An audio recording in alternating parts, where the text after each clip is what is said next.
Hello, Kim Dodsworth, Queensland storyteller. Today, a story by the master, Guy de Maupassant, 1850 to 1893.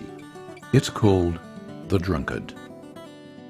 The north wind was blowing a hurricane, driving through the sky big, black, heavy clouds from which the rain poured down on the earth with terrific violence. A high sea was raging and dashing its huge, slow, foamy waves along the coast with the rumbling sound of thunder.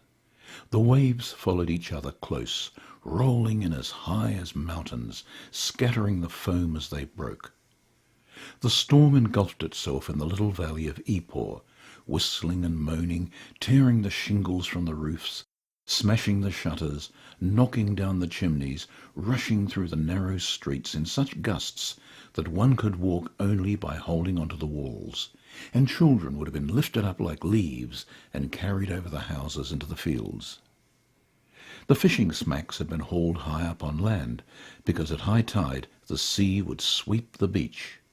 Several sailors, sheltered behind the curved bottoms of their boats, were watching this battle of the sky and the sea.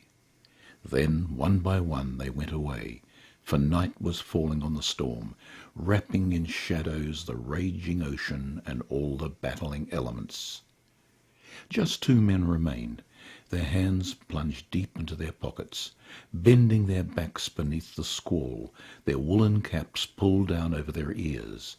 Two big Normandy fishermen, bearded, their skin tanned through exposure, with the piercing black eyes of the sailor who looks over the horizon like a bird of prey. One of them was saying, "Come on, Jérémie, let's go play dominoes. It's my treat." The other hesitated a while, tempted on one hand by the game and the thought of brandy, knowing well that if he went to Paumel's he would return home drunk, held back on the other hand by the idea of his wife remaining alone in the house. He asked, "Anyone might think that you had made a bet to get me drunk every night. Say, what good is it doing you, since it's always you that's treating?" Nevertheless, he was smiling at the idea of all this brandy drunk at the expense of another. He was smiling the contented smirk of an avaricious Norman. Mathurin, his friend, kept pulling him by the sleeve. "Come on, Jérémie. This isn't the kind of night to go home without anything to warm you up. What are you afraid of? Isn't your wife going to warm your bed for you?" Jeremy answered, "The other night I couldn't find the door. I had to be fished out of the ditch in front of the house." He was still laughing at this drunkard's recollection, and he was unconsciously going towards Paumel's Café, where a light was shining in the window. He was going, pulled by Mathurin and pushed by the wind, unable to resist these combined forces. The low room was full of sailors, smoke and noise. All these men, clad in woolens, their elbows on the tables, were shouting to make themselves heard.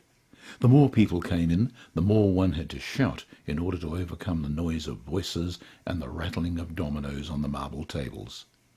Jérémie and Mathurin sat down in a corner and began a game, and the glasses were emptied in rapid succession into their thirsty throats. Then they played more games and drank more glasses. Mathurin kept pouring and winking to the saloon-keeper, a big, red-faced man, who chuckled as though at the thought of some fine joke, and Jérémie kept absorbing alcohol and wagging his head, giving vent to a roar of laughter, and looking at his comrade with a stupid and contented expression. All the customers were going away. Every time that one of them would open the door to leave, a gust of wind would blow into the café, making the tobacco smoke swirl around, swinging the lamps at the end of their chains and making their flames flicker.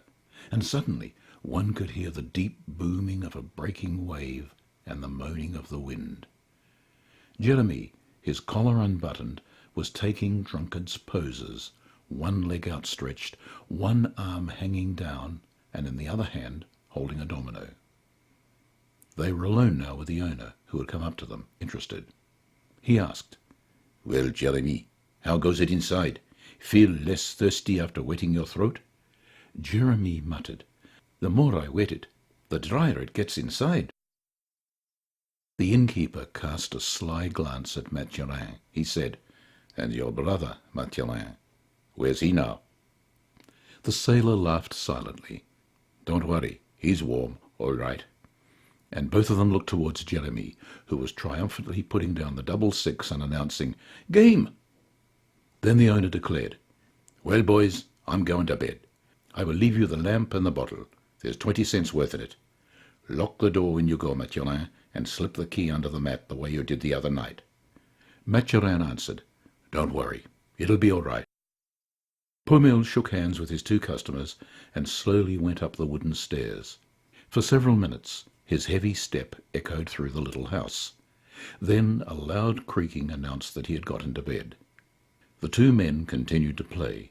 From time to time a more violent gust of wind would shake the whole house, and the two drinkers would look up as though someone were about to enter. Then Mathurin would take the bottle and fill Jeremy's glass. But suddenly the clock over the bar struck 12. Its hoarse clang sounded like the rattling of saucepans. Then Mathurin got up, like a sailor whose watch is over. "Come on, Jeremy, we've got to get out."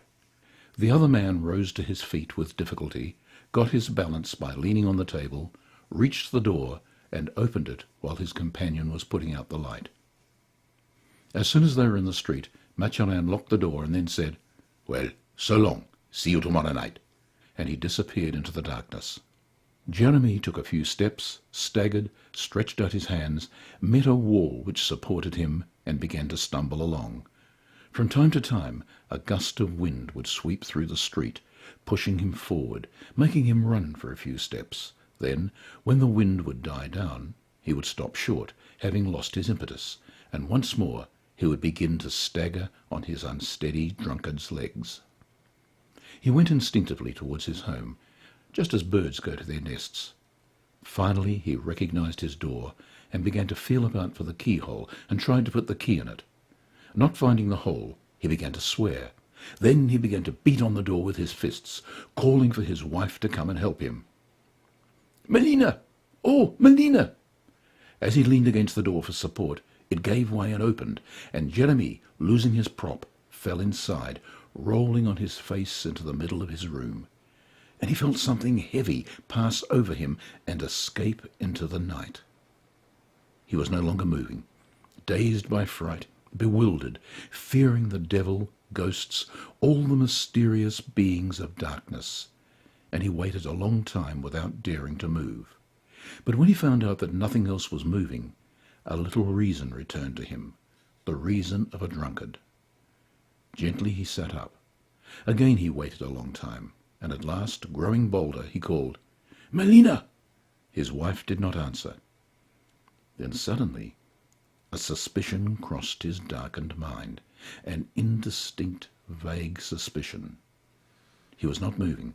He was sitting there in the dark, trying to gather together his scattered wits, his mind stumbling over incomplete ideas, just as his feet stumbled along. Once more he asked, "Who was it, Melina? Tell me who it was. I won't hurt you." He waited. No voice was raised in the darkness. He was now reasoning with himself out loud. "I'm drunk, all right. I'm drunk. And he filled me up. The dog. He did it. To stop my going home. I'm drunk." And he would continue, "Tell me who it was, Melina, or something'll happen to you."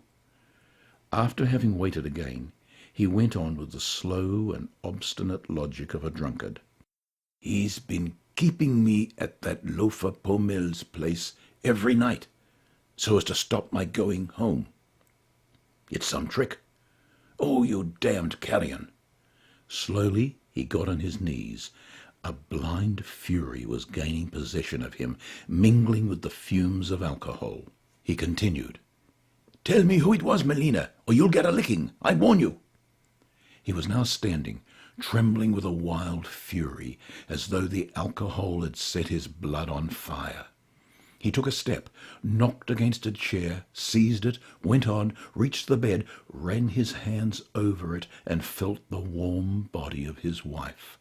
Then, maddened, he roared, "So, you were there, you piece of dirt, and you wouldn't answer!"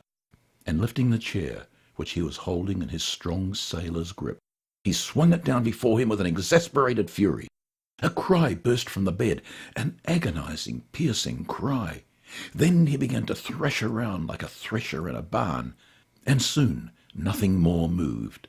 The chair was broken to pieces, but he still held one leg and beat away with it, panting. At last he stopped to ask, "Well, are you ready to tell me who it was?" Melina did not answer. Then, tired out, stupefied from his exertion, he stretched himself out on the ground and slept. When day came, a neighbour, seeing the door open, entered. He saw Jeremy snoring on the floor amid the broken pieces of a chair, and on the bed, a pulp of flesh and blood. And that was The Drunkard by Guy de Maupassant. I'm Kim Dodsworth.